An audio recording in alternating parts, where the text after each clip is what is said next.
You know, sometimes articles, songs, everything all goes together somewhat. Whenever I was a kid, that was an anthem, and probably everybody listening to this probably is well aware of that song, AC/DC Highway to Hell. That was done by a cover. This is my second attempt at doing this because I tried to take about the same amount of a live gig that they did, and even being a live gig, it got uh, flagged. So I'm having to choose alternate routes. Hopefully this one goes through. If so, I'll probably just edit it off the front and leave it out of there. And so it'll probably start about now. So what we're going to talk about today is cannabis in the Bible. And more importantly, of all ancient religions and things, if you were paying attention right around 420 of this year, I did a little series where it talked about some of it for the big holiday. But also, last year I did a series on the history of cannabis and talked about different things and how it's hooked up with the most ancient of gods in certain situations, like Thoth. His wife is Seshat, and she has a pot leaf on her head. Quite often it's green and is signifying rebirth, but other times it's different colors, and it showed you that it was in some way a panacea drug that helped things out, and it did so many different things. For it wasn't just something that numbed you out if you were in pain, but it gave you this altered sense of consciousness somewhat. And of course, Thoth is known as the great god of wisdom, and so this goes with it. And of course, she's his counterpart, and so that was real conspicuous. And I've shown you a, you know, pre proto Indo-European or Aryan burials that had it in it. In fact, the ancient ice princess had it with her, but they found out she was dying of cancer, and so they say, well, people nowadays use cancer, and they wrote this whole paper about it. But whenever that came out about it, they hadn't mentioned that that was pot that they had found with her. But it's all ground up and processed, ready to go, smoking pot. So also in the burials, they didn't mention things like these stones that they had that apparently they set up a charcoal setup and heat these stones up, and then they would take some type of concentrate and heat it up. And this goes to other things I showed, like Herodotus talking about how the Scythians used to get in this little hut type thing and drape it over, kind of like a teepee situation, and they would smoke out and then come out of there almost like Spicoli and Fast Times at Ridgemont High coming out of the van, and they would all be hopped up and everything else and so on. But they themselves also in different phrases talked about it being sacred and meeting gods, and in burials and so on. And Rastafarian culture was brought to these people at one time, but we'll get into that a little bit too a little later. I want you to notice something here, though. This is a ceremony of the early Levitical priests. Now that's Levites, so that doesn't necessarily have so much to do with the people that we think are attached to it. And although they show him with a little puffy hat that looks like a chef's hat somewhat, in reality, quite often he was wearing a Levi. And that's where they get the name. And a Levi is a very pointed hat, and it looks very much like a wizard's cap and so on. And I've made videos where we talk about that. And this Phrygian cap, where it's the same thing as a wizard's cap, but it's a little laid over.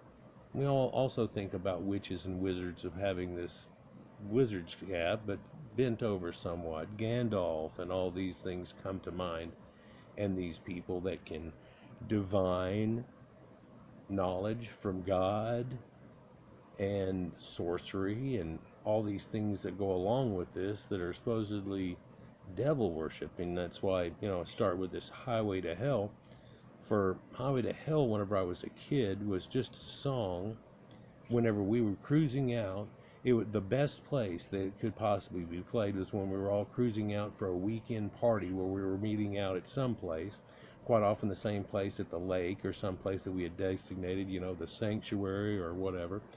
And we would go to it, and there would be a large group of us together, a big get together and everything. In fact, if you listen to what the song talks about, it's that, but it's really, I think, supposed to be about going to a rock concert too and other things, and everything fits along with this. But what's it got to do with pot? Well, AC/DC was one of the people that were known to hoe the devil's lettuce and all this situation, and hell, the little guitar schoolboy, Angus Young, has got devil's horns on his little hat there. And, ooh, this is driving our kids wild. And what was weird, just share this with you before we even get started. God, I can't even get going, can I? Whenever I was a kid, it was presented that way, and the war on drugs came, and oh, it was the end of the world. And my parents went, freaked out on it somewhat, and all of us kids were somewhat doing it, all three of us, and doing stuff like pot and so on, or drinking already and stuff like that. But what was funny is just a few years before that, and I was much younger, Dad was already giving me sips off beer and things like that. But then, you know, and so it was a weird situation that we had once whenever my Uncle Charles, who was much more laid back and lived in Florida, came down to visit. And somehow the conversation got broken into me having gotten into trouble for this, that, and the other and stuff. And Charles just blurted out, well, we used to do crazy things like that when we were kids. Your mom used to race your granddad's car all the time. She could do better than me in it because it worked off a tree. But he got the interceptor engine in it, and she would blow away boys in that damn thing like crazy. And hell, if pot was around when we were kids, we probably would have been doing it too and stuff. And of course, I glanced over at my dad, and my dad was kind of like, you didn't just say that, did you? I mean, really?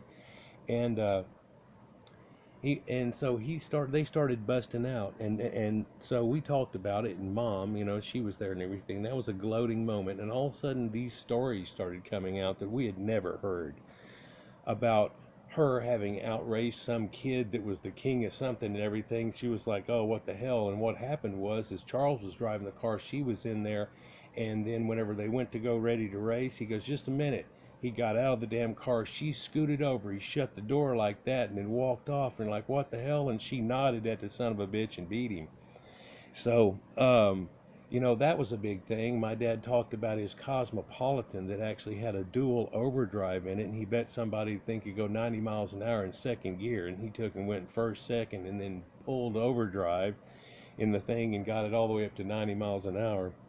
Back then, that was something, though. People that could break 100 miles an hour, it was, incredible type things and stuff. And he worked on cars a little bit, did some bullshit and everything, but it was kind of neat to hear my parents talk back like that. But it kicked real hard on Charles talking about, hell, we probably would have smoked dope and done things like that, because it's a different world. There we were breaking into the 50s, and it was like Happy Days. And I go, yeah, but it wasn't really like Happy Days. And he goes, no, it wasn't really like Happy Days. It was a little different than that. And I go, well, just like now, we come out of the hippie days and everything wasn't all Woodstock, was it? And he goes, well, no, and so, we got into little conversations, and it was kind of neat. It was like that one time the ice melted. In fact, it didn't break, it just melted.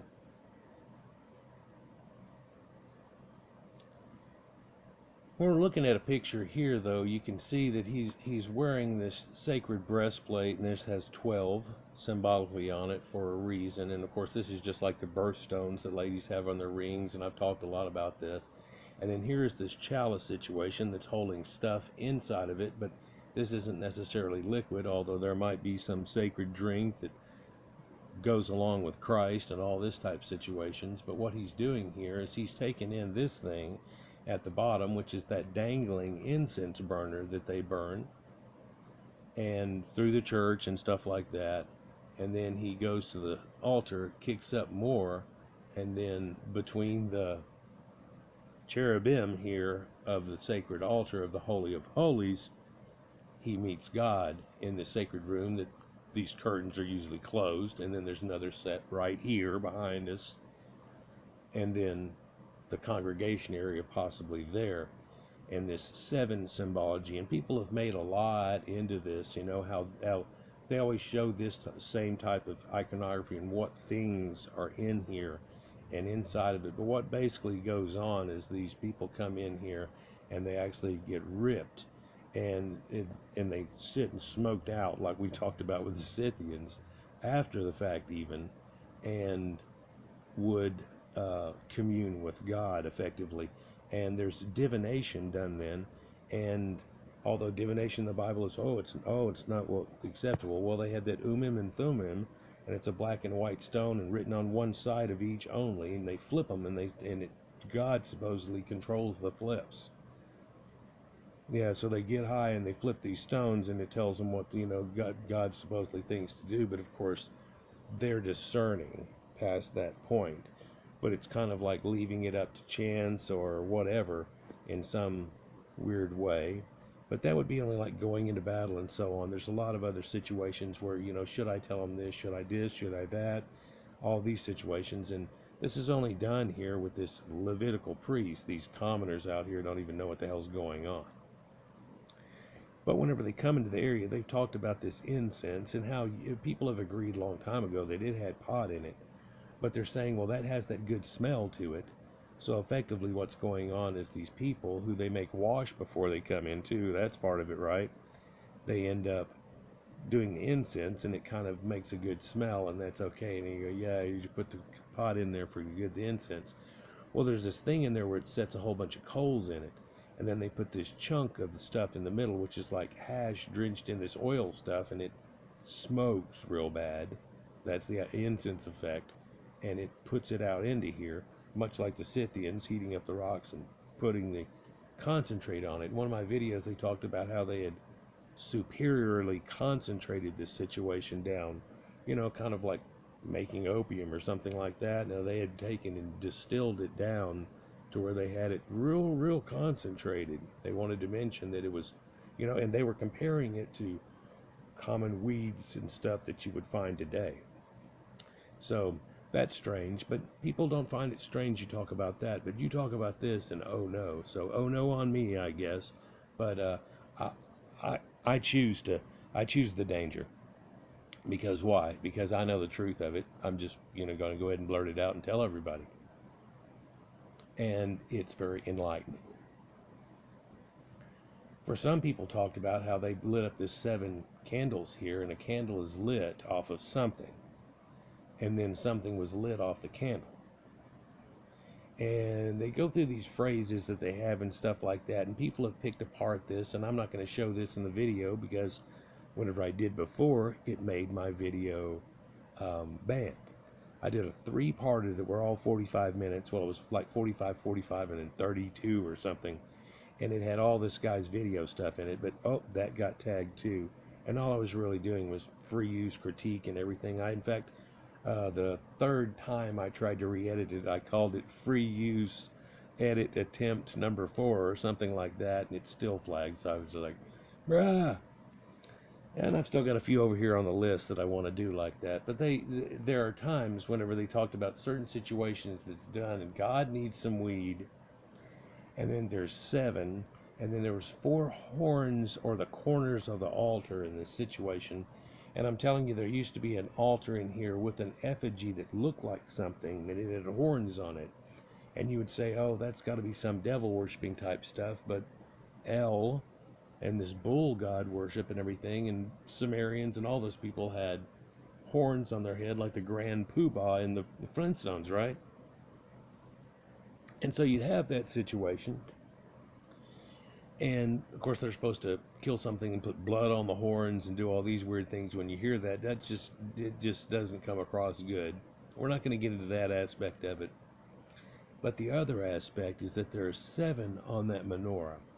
And people have said, with its circulature and the way that it looks with its, circles inside of it, that this has to do with the planets and seasons, and it's half of a swastika in itself and all these things. And actually, if you discern out of it, you can get the seal of Solomon out of these situations. And it's like, well, not really that. You're really drawing a lot off of it. But if you were to choose angles, but they aren't all exact, and so it wouldn't work. It may work on that one you're looking at, and that's a picture drawn by somebody who may have drawn it using sacred geometry.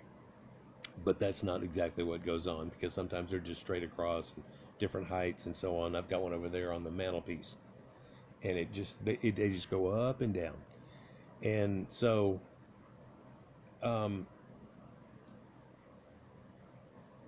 that can do with the planets and everything else, but understand that they talked about putting this 4 corners, and somebody discerned the idea that what they're talking about is because there was this bowl, kind of like the bowl that's sitting right there, and it talks about that and the four horns and all this situation. What they're trying to do is they're scraping out some resin and they put it in the four corners of the bowl, like the four corners of the earth, and then they take hits off of it, but they only light the four corners off of the seven lights of menorah. And you go, well, that leaves one behind because you would do it twice, and then there would be an eighth. Well, what's that for? Well, that's for God, but also everything that you breathe out is for God, and you're supposed to be saying these things, and all this is supposed to invoke God, and right now you're about so ripped that you're about to meet God, and you go over here and you do this ceremony in front of these cherubim. And I know people think I'm thinking crazy, but I'm going to show you where these other people have discerned that this is what's going on. Just one facet of it. In the other video set where it was 3 of them that got banned or whatever, and I'll try to put it together in another one. Let me know if y'all want me to. It had about, 14 Bible verses that are verified that have this Kanneh Bosum situation going on with it, and that at the very first part of it they said, oh, well, that must be cassia and these things like that. No, it says aromatic cane is what they replaced it into, and then they changed, well, oh, our aromatic cane must be this one because none of the other ones do. And it's like, no, this stuff right here smells, and it doesn't smell that loud. Yeah, it kind of does, and when you light it on fire, that's what they're talking about, because it's meant to go in this incense situation. I'll get into that a little bit later. Let's go ahead and get into this.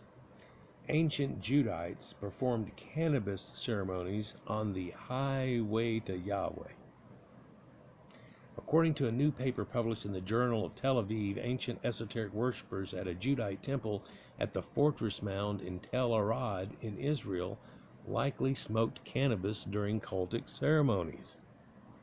This statement comes after a team of Israel scientists performed chemical analysis on residues found on 2 Iron Age altars dating back more than 2,700 years at the entrance to the shrine. Both were found to contain cannabis and frankincense. Now, there's another instance where this has been found at about 700 years before this, kind of Hittite Amarna period, no, right before the edging of that, in the same area, different temples. But let's continue.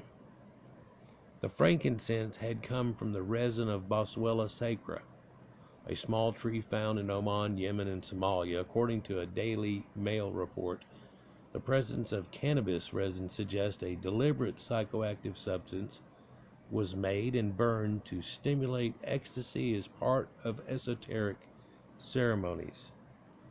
And you can see this carried on with this idea of, I don't know, when I was a kid, I thought it was cool that Rastafarians got to smoke weed because it kept them closer to God, man, and stuff. And you got to find out, well, where does that come from? Well, from these people in Ethiopia that got to meet these people that were ancient Israelites. The Caucasians went there and brought it, and there was this idea that this was something that was essential. And that's where it comes from. So there's another attachment to it there. But ancient worshippers participated in cannabis ceremonies, they say, though. Tel Arad fortified city is located west of the Dead Sea, about 6 miles from the modern Israel city of Arad, in southern Israel's Negev desert. Having defended the southern border of the Kingdom of Judah, it is regarded as one of the most important archaeological sites in Israel. Now, one of these right here was killed when the prophet Jeremiah, or was destroyed when the prophet Jeremiah went through and then rebuilt back on top of it again later. And another one was whenever, oh man, I'm going to forget the name now, of another Josiah. And they talk about it in Kings and so on and everything. And they even make mention of this oil and everything. And there's a mention in here where the point where God gets pissed off. And he says, sure, you done all this, but you didn't bring me any cannabis and this and this and this. and that you haven't really been worshiping me. And what's strange about that is in the conversation, you can tell that they're talking about worshiping Asherah, and that they burn incense to Asherah because they make another mention. And when you look it up, over here in the right hand corner, it says similar Bible verses, and it pegs this one in Samuel or something, where when you look it up, it's like, well, they burned incense to Asherah and does these things, and you go, which God are they talking about? And two at this point. So apparently, because there was a whole, you know, wife of God situation, and that's what it goes along with too, a whole lot, which amazingly it goes along with the Egyptian thing with Seshat. So it's connected. And what's weird is whenever you find that connection, you know, and you say, oh, well, Greeks and Romans had the same stuff going on, you go looking around and you go, no. Whenever it starts to be the same thing, and the women thing, and this, and this, and this, it starts to get multiplicatively more harder to explain it off. And then when you find out, well, okay, there's this third component, so this multiplies it. There's this third person over here, and they do the same damn thing. And then there's the Scythians, and they do the same damn thing. And apparently this comes from a time before we're talking about, where everybody knew about this. Let's just go on. This site was first excavated in the 1960s, but the outer courtyard and inner sanctuary, the Holy of Holies, were discovered. This was where animals were sacrificed to God. The original Holies of Holies has been reconstructed and it is on display in the Israel Museum of Jerusalem. And I believe we get to take a look at that here in a minute. Hey, here it was whenever it was found. And so what they're finding here is that there's these altars right here and right here. One's bigger, one's smaller, but you can see the dark smudge in the middle of that altar, hopefully. And this one's turned around to where you can't see it really. And there's this pole, or Asherah pole, that was stood up that was supposed to mention, you know, be equivalent to her, that's been destroyed. But what do they say about this? The Holy of Holies during excavation. The two lying altars are on their original position on the second stair at the center of the photograph facing north. So here they are. It was at the entrance to the Holy of Holies within the shrine that the two altars were discovered, the smaller of which is about 15.7 inches tall and the larger 19.6 inches. It was on the surfaces of these two altars almost 6 decades later that the scientists found and analyzed a layer of dark organic material, tarish. According to the lead author of the new paper, Dr. Aaron Airy of the Israel Museum, well, that name, boy, that's just got Aryan written all over it, like both ways. Aaron Airy. His study presents the earliest evidence of the cultural use of cannabis in the world. No, it goes back, this is 700 BC or so. No, it goes back much earlier than this, but Cannabis and the Canaanites and how it's spelled kind of similar does go with it. And the ancient name in the book is Kanneh Bosum. So,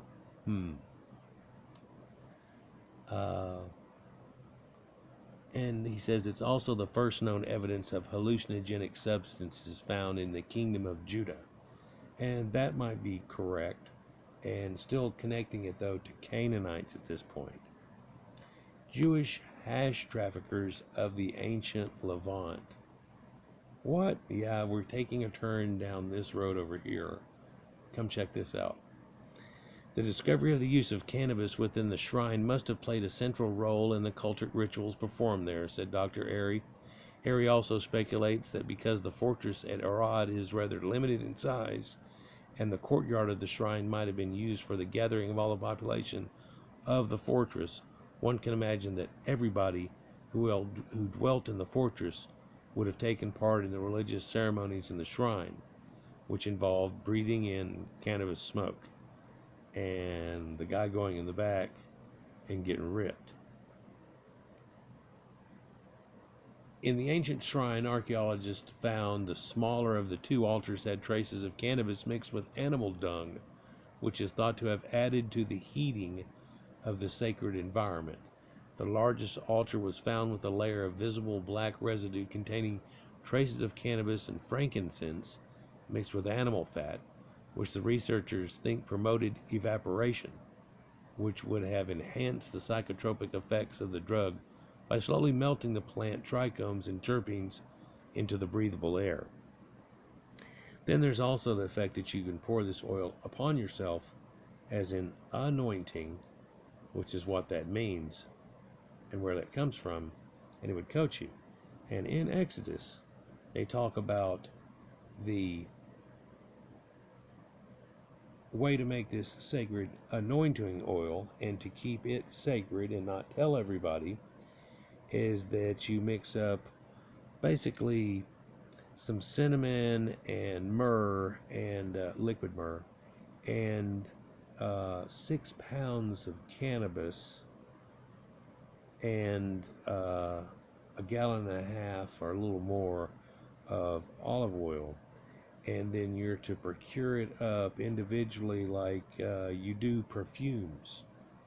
So this is apparently getting the most essence out of a situation and putting it in there in like a concentrate form, somewhat like they do for perfumes.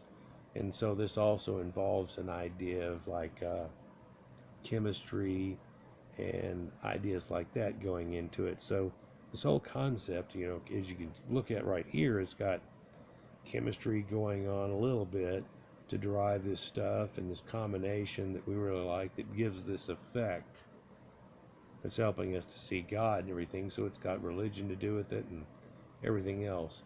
Isn't that special? Well, also, you know that the ropes that they're using are made out of this and so on. They found rope 16,000 years old. It's wound and twined and, you know, twisted like it's supposed to be, where it's got that whole double braided, double coiled effect, just like you see rope today. You buy it at the hardware store or whatever, and it's hemp rope. In fact, in some places you can still buy hemp rope.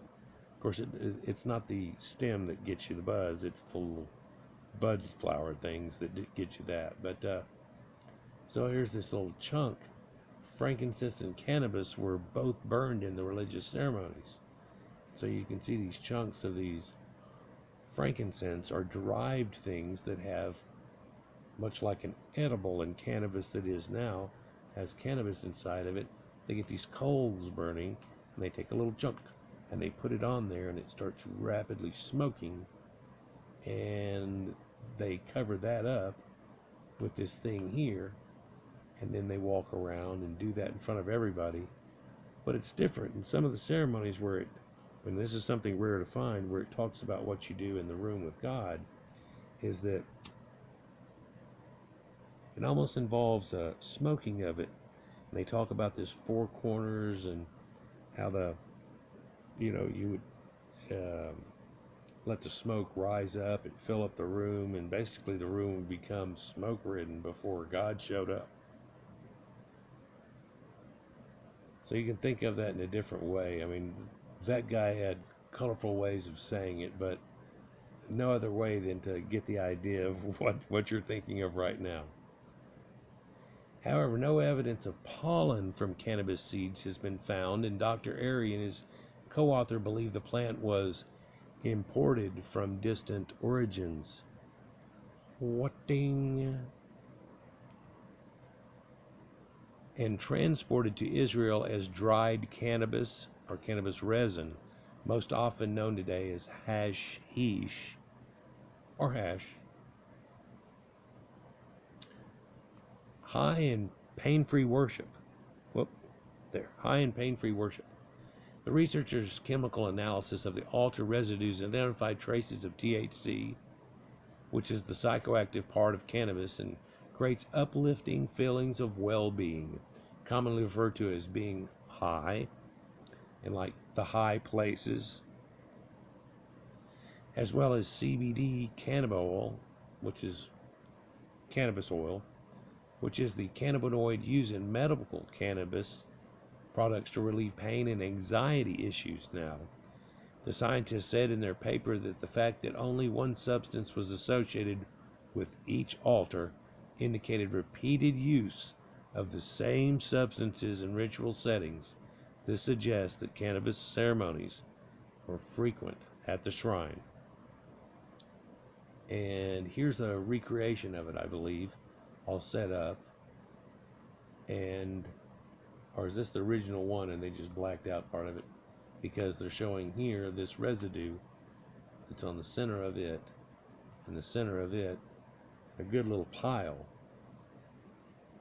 But that doesn't look like it's been used over and over and over again. But maybe they scrape it off and use brand new and do whatever. How does that all work? How do you give God his seventh hit? And here's that Asherah pole that's standing up out of nowhere where she gets an image. Yeah, in fact, in the tabernacle, when it's still back at the point of a tent, people, Asherah, even though it's been written out of your Bible, is still said to be the sacred pole holding up the tent. Frontal view of the cella of the Shrine of Arad as rebuilt in the Israel Museum. Oh, okay, from the original archaeological finds. Oh, so it is the original finds, just put back together there. Down, the inserts show at top, down the view of altars. On the left, the larger altar. On the right, the smaller. Note the visible black residues. And so that's what we're looking at there. And yeah, it's showing up well.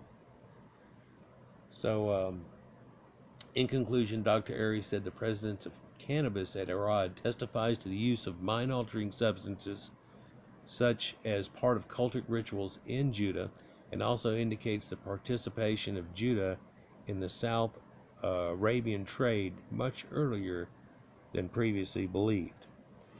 Now, about 3 years ago now, or really about two and a half, I did a video about the Star of Bethlehem, and that how they had found this recant of people whose names were attached with this group that was going to find the Star of Bethlehem, and they thought it was real neat.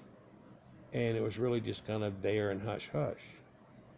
Well, somebody came out with it that what it was a document for two different places for them having bought things, and in both places, one major thing that they were buying was cannabis. So they wanted to come out and go, look, here's something from the Bible, and these are the people's names. And so the joke was in the article that, you know why it took them so long to find, because it says in the Bible it took them a couple of years to find Jesus. He wasn't right born, and there was a star above him, like we think, like a UFO with a beam going down. That's not at all anything the way it worked. And it's not at all how it worked. But it shows that these people that had the same name, and that they were hooked up with this hashish type hookup, and that they were rich in their own way, because they were buying all this stuff with stuff that they had and trading other things too. But kind of weird how it came out, and it's like, look, oh, no, don't look.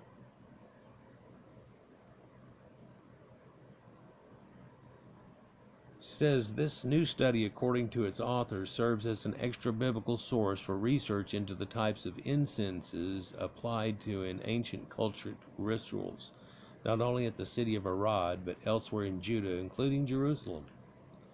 And I'm telling you that it didn't include Jerusalem. It included all the known world.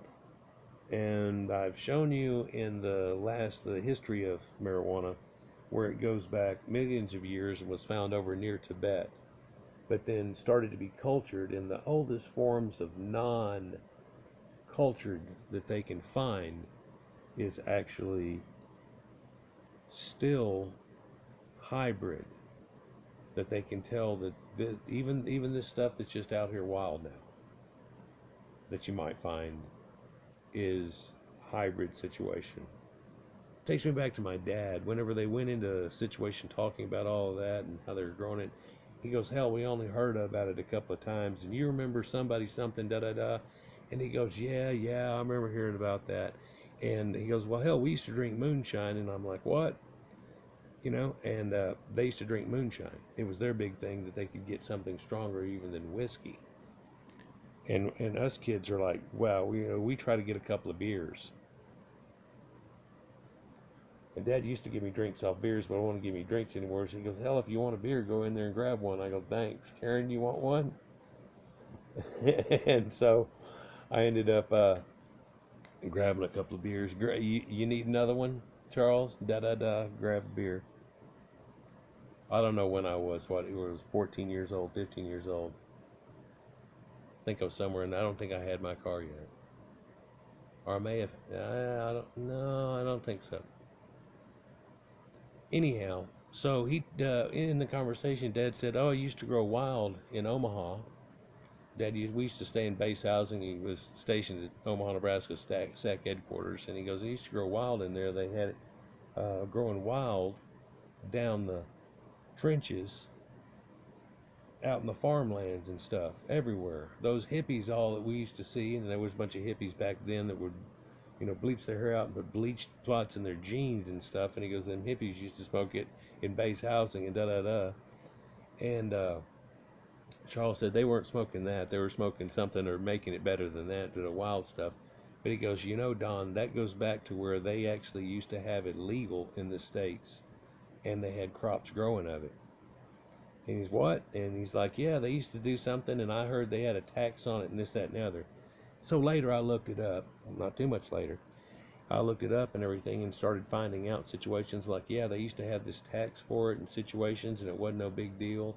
In fact, a lot of the boats that came across would end up having barrels of marijuana seeds and stuff, and they were going to grow hemp in the New World. In fact, it was a prerequisite that you had to have a certain amount of hemp back in the days of King George and everything, of coming across here. And George Washington grew hemp, and Thomas Jefferson and all these people grew hemp and stuff. Why? Because it makes strong as hell a rope, and you make clothes out of it, you make this, you make that.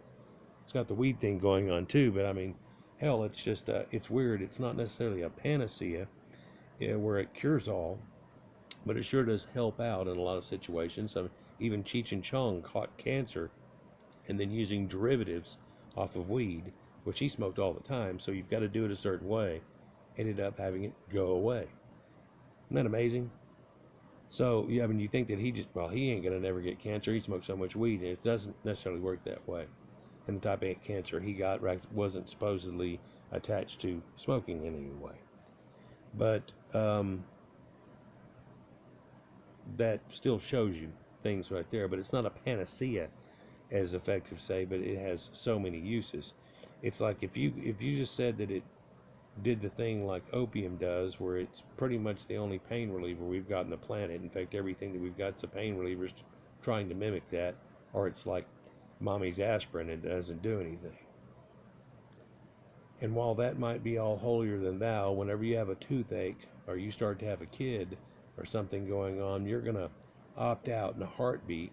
And so you shouldn't opt out for the rest of people. Some of them are having chronic back pain and things like that. And I know it causes problems. Everybody talks about opioid deaths and stuff.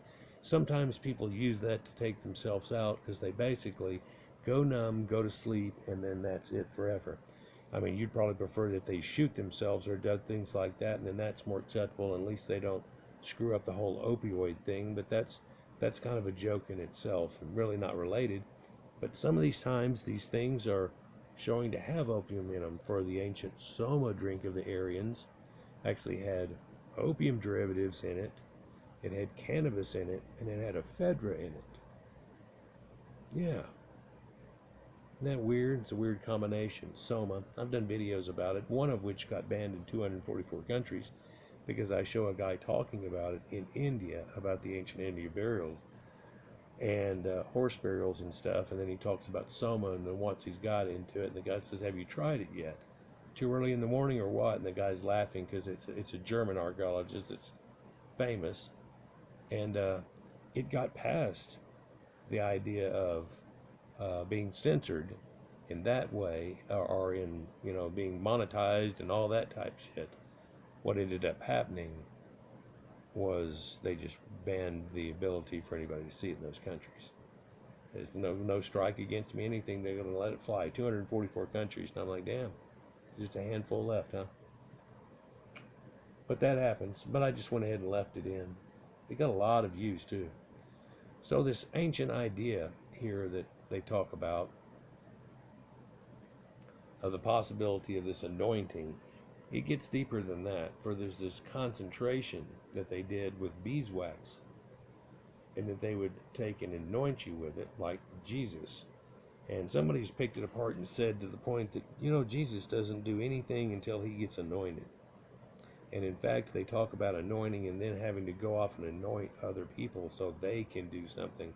It's almost pass it around situation. It's weird how it's written in, and whenever you find it and realize what they're talking about, and then look at all the instances of them talking about it, it gets real telltale. And it's hidden in a real enigma now, and they don't see it. And actually, the very first references of it show that they've changed it off to try to say that it's some type of plant thing. That I've still got a couple of minutes here left. Let's go to something that I found to look at this. See, cannabis in the Bible. There's a whole lot to read about that, but there's 74 verses found where cannabis is written in the Bible, which this Bible is gonna, and it's in Open Bible Info, and talks about the fruits in every plant, supposed to be for everything, and be sober-minded and watchful. And it talks about how do not get drunk with the wine, for that is debauchery. Be filled with the Spirit. And people think of alcohol nowadays being concentrated is called spirits. You can buy spirits and stuff. And that isn't the idea. For the original supposed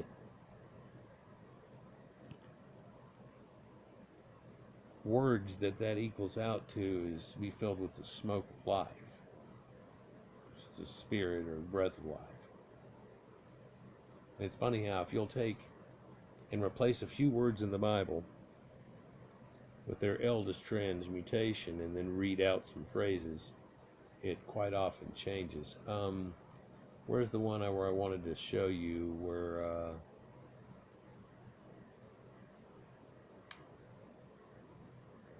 they talk about in Revelations having happened, but Exodus. So even back then, at the very beginning, here we have the Lord saying to Moses, take the finest spices of liquid myrrh, 500 shekels, of sweet-smelling cinnamon, half as much, that is 250, and 250 of aromatic cane, that's cannabis, Kanneh Bosum, and 500 of cassia, according to the shekel of the sanctuary, and a hin of olive oil, and you shall make of these sacred anointing oil blended as by the perfumer. It shall be a holy anointing oil. With you it shall anoint the tent of meeting and the ark of the testimony. You're to keep it sacred. Don't go sharing the secret recipe of the KFC chicken with everybody. And so this is supposed to be to the new priest and the indoctrinated priest. Go through this point. And so at some point, whenever a priest gets indoctrinated to a certain level, he is using cannabis as blended by the perfumer. And there's a few other ways, and here it talks about myrrh and, shekels of how much you're supposed to spend of this aromatic cane and yielding seeds and all these things. There's a couple of them that really sound conspicuous in here. And the sanctuary was filled with the smoke from the glory of God and from his power, and no one could enter the sanctuary until the 7 plagues of the 7 angels were finished.